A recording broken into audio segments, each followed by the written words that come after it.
This short video is an update and a recap on our case study from our first Thrive session on misogyny, and on the next slide you'll see another case study that emerged over the holidays too.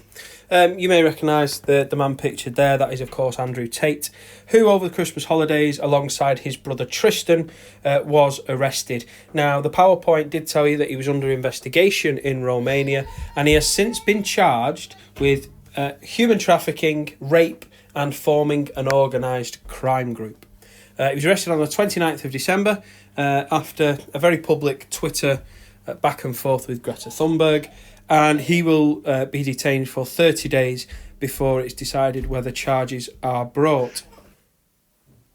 And you may also have seen that Vice News have released an interview with a woman speaking under an assumed name who has made allegations of physical and sexual abuse while Andrew Tate was still living in the United Kingdom. Those charges were presented to Hertfordshire Police, but like many allegations of sexual assault, the Crown Prosecution Service decided that there wasn't enough evidence to take the case to trial.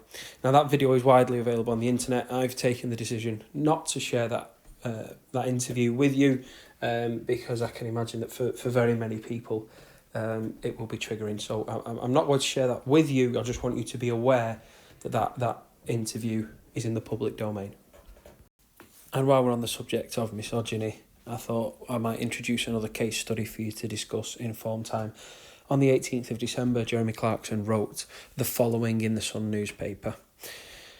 Meghan Markle. Meghan is a different story. I hate her. Not like I hate Nicola Sturgeon or Rose West. I hate her on a cellular level.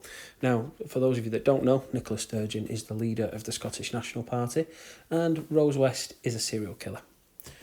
At night, I'm unable to sleep as I lie there grinding my teeth and dreaming of the day when she's made to parade naked through the streets of every town in Britain while the crowds chant shame and throw lumps of excrement at her.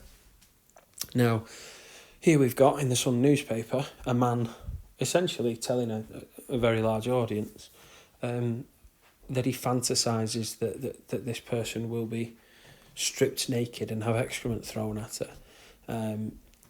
He refers to, he dreams of the day when something like that would happen to a woman. And so quite often in these topics, when it comes to Thrive sessions, quite often we think of how much progress we've made as a society and how things are getting better, but we still live in a country where a newspaper editor thinks that is appropriate for people to read.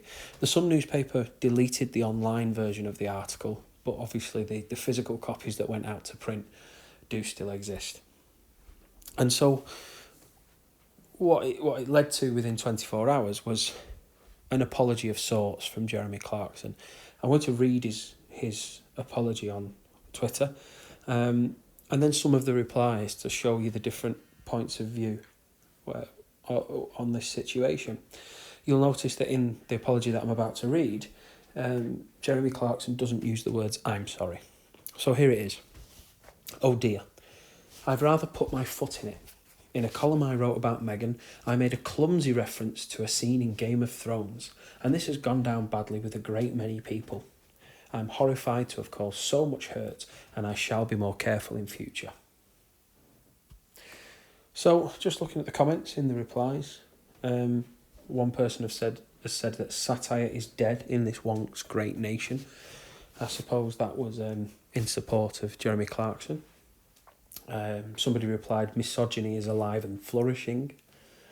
Somebody here has said, no need to apologise, it was clearly a joke. The woke brigade are too fragile to have a sense of humour.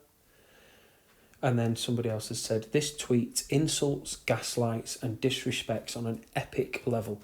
Very British non-apology. Jeremy Clarkson laughs in our faces. Nothing will change for him.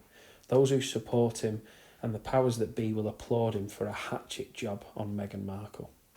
So as you can see, that online, particularly on Twitter, there's a lot of division between those who support Jeremy Clarkson and believe that this was an acceptable form of comedy, and those that believe that this is yet another example of the misogyny that exists in our society.